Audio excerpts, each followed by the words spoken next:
Then all of a sudden they say, but come on, we want our Californian kids to be prince and princess. It's beyond a joke. It's beyond a joke now. Well, it's king and queen of hypocrisy, isn't it? Yeah. I mean, they are the arch hypocrites. There are scandals, and then there are detonation-level exposés that rip through the carefully curated image of a family. What the world witnessed live on television wasn't a slip, wasn't a rumor. It was a full-on explosion. Tom Bower, a man feared across Britain's elite circles for his ruthless investigations, looked straight into the camera and with no hesitation declared that Archie is not the biological son of Prince Harry. This wasn't a whisper in the tabloids. This wasn't a vague accusation that could be brushed aside as speculation. No, this came from Tom Bower, one of the most relentless biographers alive. His words sliced through years of royal spin and Sussex PR like a knife through silk. Meghan and Harry, who built their brand on privacy, rebellion, and independence, suddenly found their most fragile secret ripped open on the global stage. And the way Bower did it, without flinching, without hesitation, as if the world had been lied to for far too long and he was the one brave enough to finally say,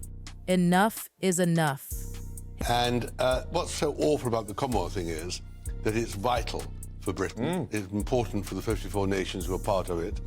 And they have demeaned it by saying that it's all Empire Stroke 2 and the Netflix thing. But of course, the greatest... His voice was cold, deliberate, and utterly unforgiving. The world has been lied to, and it's time we stop pretending, he declared.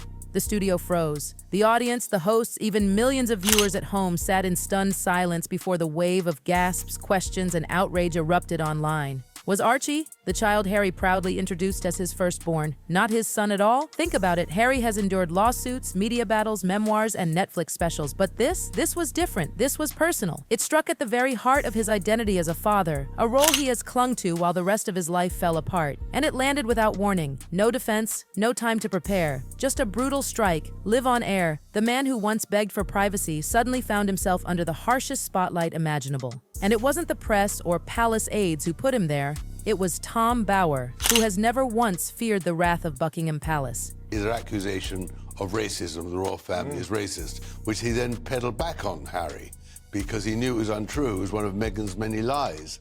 And that is really what's so awful.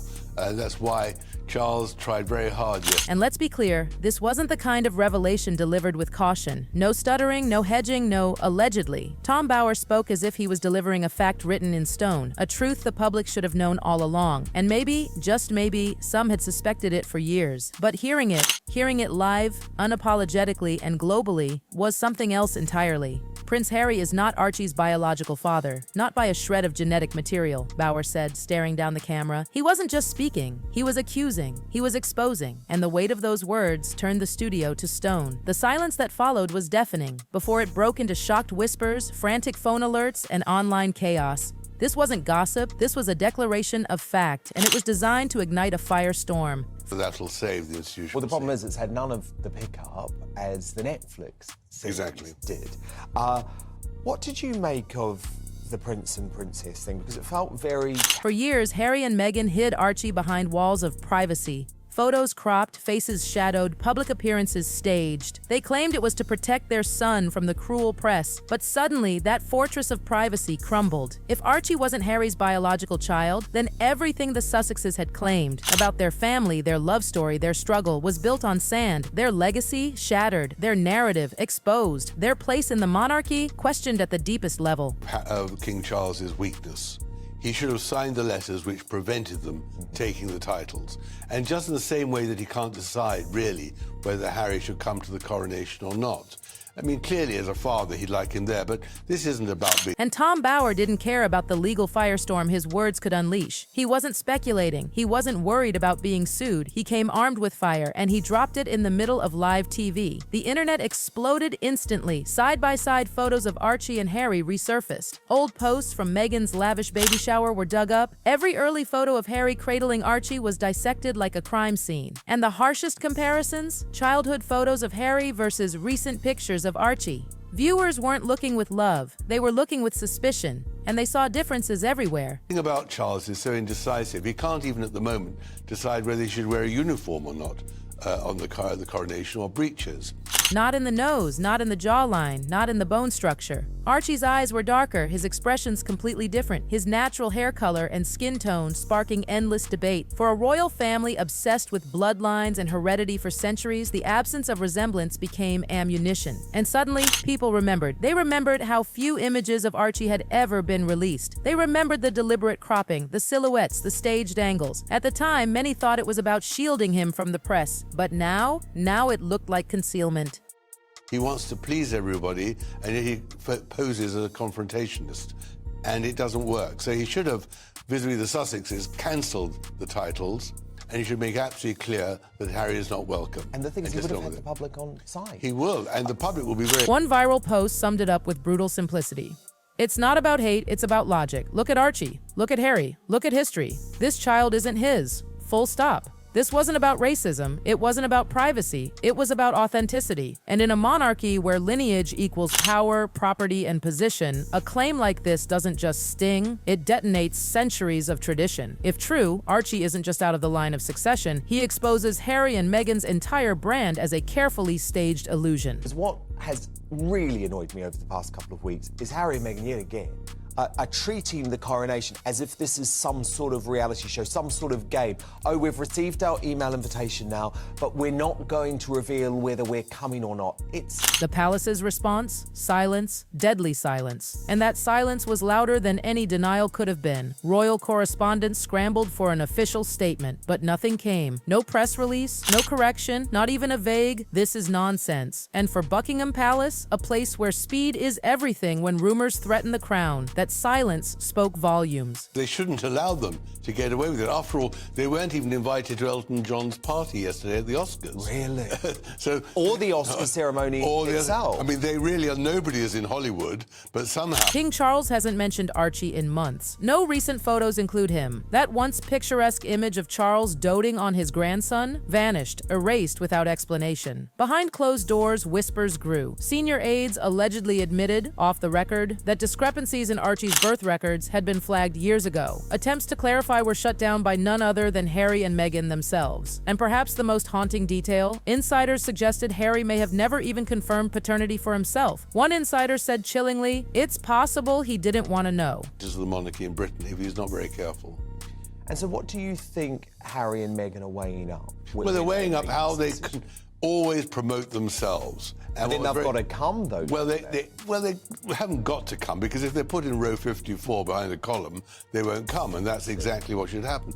But if that's true, then this isn't just about reputation, it's about Harry's heart. Imagine living years under the shadow of suspicion, terrified of the truth, terrified of the day it would come out, and then one day, a man like Tom Bower speaks it aloud to the entire world. For years, Harry fought tooth and nail against the media, lawsuits, accusations, claims of persecution. He insisted he was protecting Meghan from relentless press attacks. But was that really it? Or was he trying to protect something far darker, a secret that could strip him of fatherhood in the eyes of the world? Perhaps the most sensational revelation in the book was the fact that the Queen, on, I believe, and tell me if I'm wrong, the morning of Prince Philip's funeral, expressed relief that Meghan...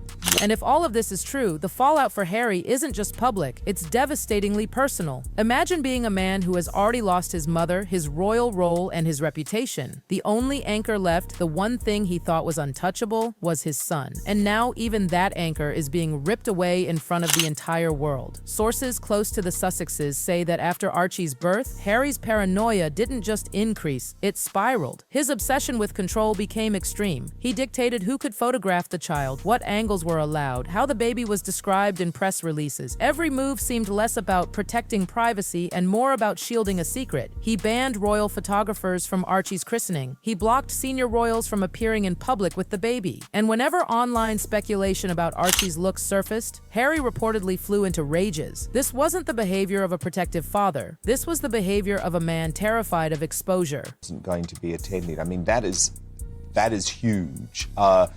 What does that tell you about Meghan's relationship with the royal family? Well, I think the Queen of that day, clearly under huge pressure, deeply upset and all the rest of it, and it came from an impeccable source, just felt she didn't want to have Meghan. And now, that very truth he feared the most has been dragged out under the harshest light possible: live television. While Meghan's response is rumored to have been defensive, fiery, and combative, Harry's was the complete opposite. He collapsed emotionally. According to a Montecito neighbor, the Sussex household went into total lockdown the night of Bauer's broadcast. Security was doubled. Calls from media outlets were stonewalled. The couple was unreachable. Harry, usually seen jogging around the neighborhood, suddenly vanished from public sight. Insiders claim he smashed his phone in a fit of rage and refused to eat for nearly 2 days. He was furious at Bauer, furious at the palace, furious at Meghan, and most of all, devastated by the idea that the world might now believe Archie isn't his. This wasn't just another PR nightmare, this was existential. If true, Harry has not only lost his mother, his royal duties, and his reputation, he has also lost his son in the eyes of the world. Diverting attention from her husband and from the ceremony, and knew that if Meghan had come, that's what was going to happen. And I think that then expressed itself again in the Jubilee. I mean, what was really a remarkable story I heard was that, Meghan and Harry were... It's no longer about headlines or image. It's about identity, about deception, about the horrifying possibility that the little boy Harry introduced as his firstborn might not carry a single drop of his blood.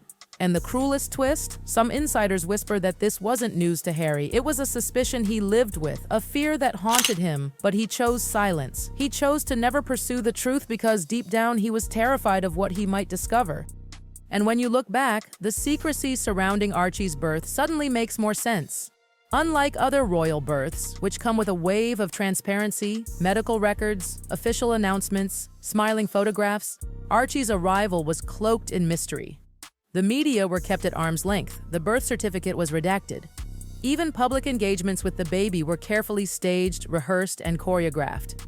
At the time, people chalked it up to Harry and Meghan's fight for privacy. But now, through the lens of Bauer's revelation, it all looks like calculated concealment. Whispers swirled that a DNA test was once suggested, maybe even arranged, but mysteriously never carried out. And why? Because Harry resisted. A senior royal aide has since admitted anonymously that uncomfortable discussions happened. But Harry shut them down. He didn't want to go down that road. Why? Because acknowledging the doubt meant accepting betrayal, and Harry simply wasn't ready for that. But the institution, they see it differently. Some palace insiders now claim that Harry was warned repeatedly that silence would only make things worse, that by refusing to confirm or deny, he wasn't just risking his own credibility, he was risking the monarchy's stability. And here's the kicker. Tom Bauer's revelation on live TV wasn't random. It wasn't impulsive. Insiders confirm he has been quietly building an entire chapter for his next book. Its working title? The Archie Deception. Yes, you heard that right. This wasn't a one-off shocker. It was the opening shot in a much bigger storm that's about to hit the Sussexes harder than anything they've faced before. This isn't just about Meghan, Harry, and Archie. This is about the monarchy itself. For centuries, the crown has obsessed over bloodlines, lineage, and legitimacy. Every royal child born has been paraded with proof of their heritage. Because in this world, blood isn't just thicker than water, it's the currency of power. And now, that very currency is under question. If Archie isn't Harry's, then the Sussexes' entire brand collapses. Their Netflix deals, their podcasts, their memoirs, all built on the image of a new, modern family fighting for their child's place in the world. But if that child isn't even biologically Harry's, then the story wasn't just exaggerated, it was a lie. For Meghan, who has already faced years of criticism and accusations, this revelation could be career-ending. For Harry, it's far worse. It strikes at the only role he has left, being a father. Without that, who is he? Reports from Montecito paint a grim picture. Harry has apparently become reclusive. He's cut off friends, lashed out at staff, and even directed his anger at Meghan. For years, he claimed he left the royal family to protect her and Archie. But now, the whispers suggest something far darker, that he left because he feared the palace would expose the truth. And now, the palace doesn't have to.